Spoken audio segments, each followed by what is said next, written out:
Hello दोस्तों, तो देवभूमि ज्ञान दर्शन में आपका बहुत बहुत स्वागत है। तो आज हम देखेंगे कुछ प्रश्नों को। तो चलिए स्टार्ट करते हैं। पहला प्रश्न है, इनमें से कौन सा तद्भव शब्द है? अश्रु लिखा है, आँख लिखा है, आषाढ़ लिखा है और अंधकार लिखा है। तो इसमें जो हमारा सही आंसर होगा वह होगा आपका ऑप्शन नंबर बी, यानी आँख इसमें हमारा सही है। आगे की ओर, जिन शब्दों में काम का करना या होना पाया जाए उन्हें क्या कहेंगे हम? उन्हें क्या कहेंगे भैया? जिन शब्दों में काम का करना या होना पाया जाएगा, आप सभी उन्हें क्या कहोगे? उन्हें कहोगे आप भैया क्रिया। क्या कहोगे? क्रिया, यानी ऑप्शन नंबर बी इसमें हमारा सही हो जाता है। अब बढ़ते हैं आगे की ओर।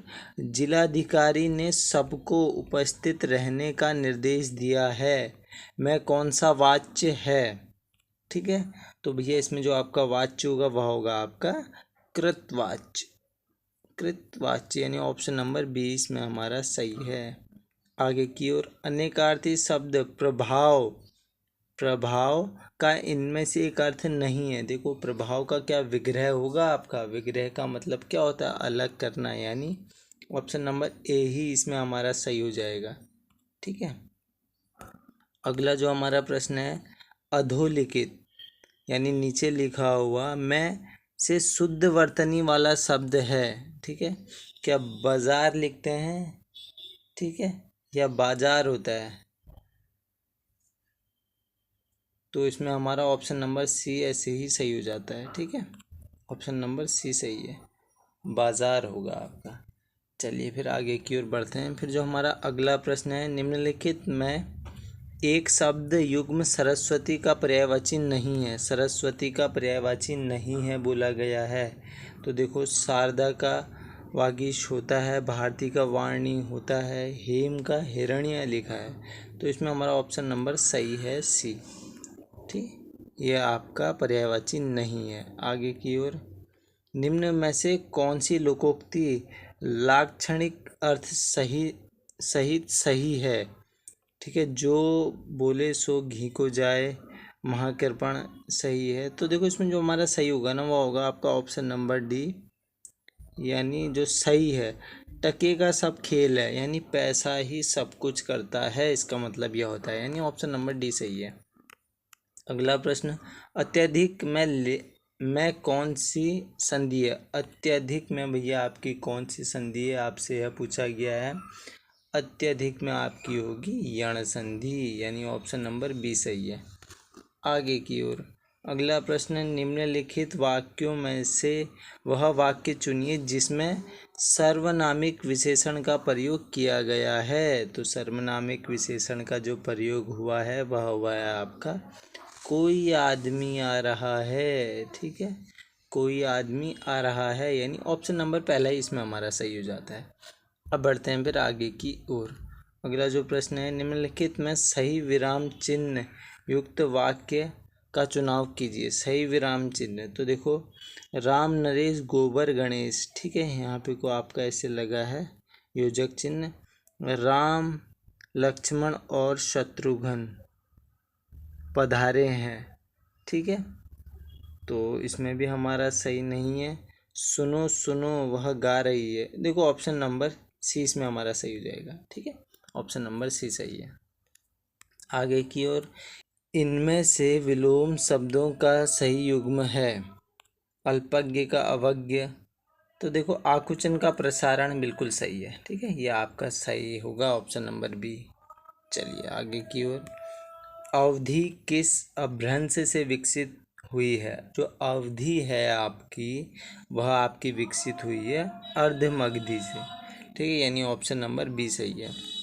आगे की ओर, निम्नलिखित में से किस एक वाक्य के एक शब्द में व्यंजन वर्ण संबंधी अशुद्धि है? तो देखो, व्यंजन वर्ण संबंधी अशुद्धि बोला है, हम किस कक्षा में पढ़ते हैं? तो आपने एक वर्ण देखना है। ठीक है, व्यंजन वर्ण। लोग मजदूरों का शोषण करते हैं, उसे धोखा होता है या धोखा होता है भैया? ठीक है, क्या होता है? धोखा होता है या धोखा होता है? तो इसमें हमारा ऑप्शन नंबर सी सही हो जाएगा, धोखा होना चाहिए था ना, धोखा हो गया इसमें। चलो आगे की ओर, गंगा का पर्यायवाची शब्द नहीं है। नहीं है पूछा गया है आपसे, तो देखो देव नदी है भैया, भगीरथ भी है, त्रिभंगा भी है आपका। जो ये आपका रवित नया है ना, ये आपका यमुना का है पर्यायवाची। किसका है? यमुना का है। तो इसमें हमारा ऑप्शन नंबर डी बिल्कुल ही सही होना चाहिए।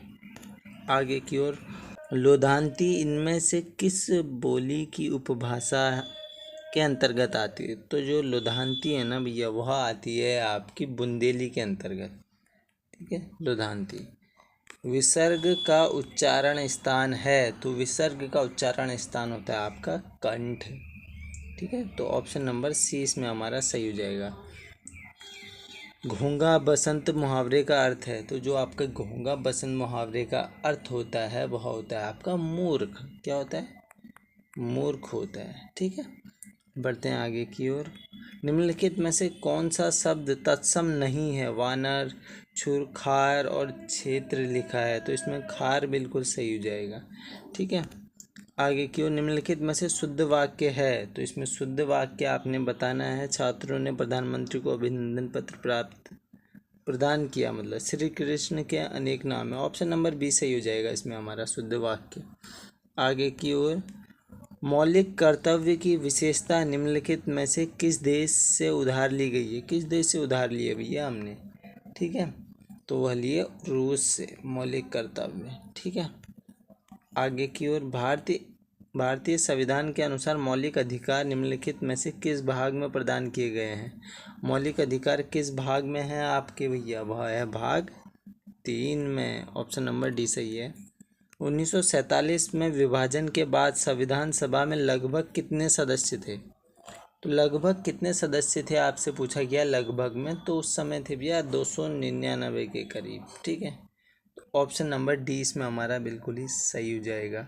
बढ़ते हैं आगे की ओर।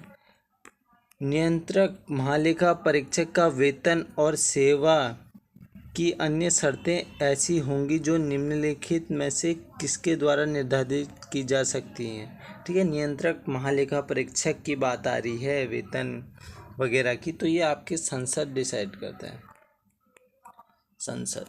आगे की ओर, भारत में नीति आयोग की स्थापना कब हुई? तो नीति आयोग की स्थापना होती है आपकी वर्ष 2015 में। ठीक है, योजना आयोग को रिप्लेस करके बना है आपका नीति आयोग। बढ़ते हैं आगे की ओर। निम्नलिखित में से कौन भारत के पहले लोकपाल बने? भारत के पहले लोकपाल वाली बात आ रही है, तो वो बने थे आपके भैया पीसी घोष जी। ठीक है, यानी पिनाकी चंद्र घोष जी की बात हो रही है यहाँ पे। आगे की ओर, भारतीय संविधान के निम्नलिखित में से किस अनुच्छेद के तहत राज्य के नीति निर्देशक सिद्धांतों के तहत नागरिकों के लिए समान नागरिक संहिता प्रदान की गई है? समान नागरिक संहिता आपने देख लिया, तो आप क्या लगाएंगे भैया? प्रश्न का सही उत्तर वो लगाएंगे अनुच्छेद 44। अनुच्छेद 44। आगे की ओर, राज्यसभा में सीट के मामलों में चुने जाने वाले व्यक्ति की न्यूनतम आयु क्या है? ठीक है, आपसे न्यूनतम आयु पूछा है भैया किसकी? राज्यसभा के सीट की, तो वह होती है आपकी 30 वर्ष, यानी ऑप्शन नंबर डी इसमें हमारा सही हो जाता है। जो हमारा अगला प्रश्न है, निम्नलिखित में से कौन सा नीति निर्माण का अनौपचारिक माध्यम है? नीति निर्माण का अनौपचारिक बोला गया है, तो वह हो जाएगा हमारा नागरिक, यानी ऑप्शन नंबर सी सही हो जाएगा, नागरिक। नीति निर्माण यानी पॉलिसी मेकिंग। ठीक, आगे की ओर, संसाधनों के उपयोग तथा भविष्य के लिए उनके संरक्षण की आवश्यकता को संतुलित करने को हम क्या कहते हैं? तो हम उसे क्या कहते हैं भैया? उसे हम कहते हैं सतत विकास, यानी सस्टेनेबल डेवलपमेंट। ठीक है, सतत विकास। ऑप्शन नंबर डी इसमें हमारा सही हो जाता है। आगे की ओर बढ़ते हैं। सूची का आपने मिलान करना है। ठीक है, अनुच्छेद 324 लिखा है, तो भैया अनुच्छेद 324 तो आपका निर्वाचन से है, आप सभी को पता है। ठीक है, अनुच्छेद 324 निर्वाचन से। अनुच्छेद 315 लिखा है, तो ये लोक सेवा आयोग से संबंधित है। अनुच्छेद 315 तो लोक सेवा आप सही लगा देंगे। ठीक है, फिर अनुच्छेद 280 आप सभी को पता है वित्त आयोग से संबंधित है, तो ये आप वित्त आयोग लगा देंगे। और बचा आपका क्या? अनुच्छेद 338, तो ये आपका राष्ट्रीय अनुसूचित जाति आयोग से संबंधित है, यानी हो गया इसमें हमारा पहले का चौथा, यानी ऑप्शन नंबर ए इसमें हमारा सही हो जाएगा ये, ठीक है। ऑप्शन नंबर ए पहले का चौथा। चलिए फिर आगे की ओर बढ़ते हैं। फिर जो हमारा अगला प्रश्न हमसे कह रहा है वह कह रहा है, कालक्रम की दृष्टि से निम्नलिखित घटनाओं में कौन सी अंतिम थी। अंतिम पूछा गया है, ठीक है। मोपला विद्रोह, तो जो आपका मोपला विद्रोह होता है वह कब होता है भैया, अगस्त 1921 में होता है, ठीक है। और खिलाफत आंदोलन कब होता है आपका, मार्च 1919 में होता है आपका, ठीक है। और आपका होम रूल आंदोलन कब होता है, 1916 में होता है आपका, 1916 में। और जलियांवाला बाग हत्याकांड वह होता है अप्रैल 1919 में, ठीक है। तो अब आप इस हिसाब से देखेंगे तो इसमें हमारा सही आंसर क्या होना चाहिए था भैया, कौन सा अंतिम था, तो वो आपका मोपला हो जाना चाहिए था, यानी ऑप्शन नंबर सही हो जाएगा हमारा ए। ऑप्शन नंबर ए सही है। तो अगला प्रश्न है, निम्नलिखित में से कौन सा विश्व वेटलैंड दिवस, ठीक है, विश्व वेटलैंड दिवस के रूप में मनाया जाता है, तो वह मनाया जाता है भैया विश्व वेटलैंड 2 फरवरी को, यानी ऑप्शन नंबर डी सही है। तो आशा करता हूँ इससे आपको ज्ञान मिला होगा। यहीं पे करते हैं वीडियो को समाप्त। चलिए, धन्यवाद।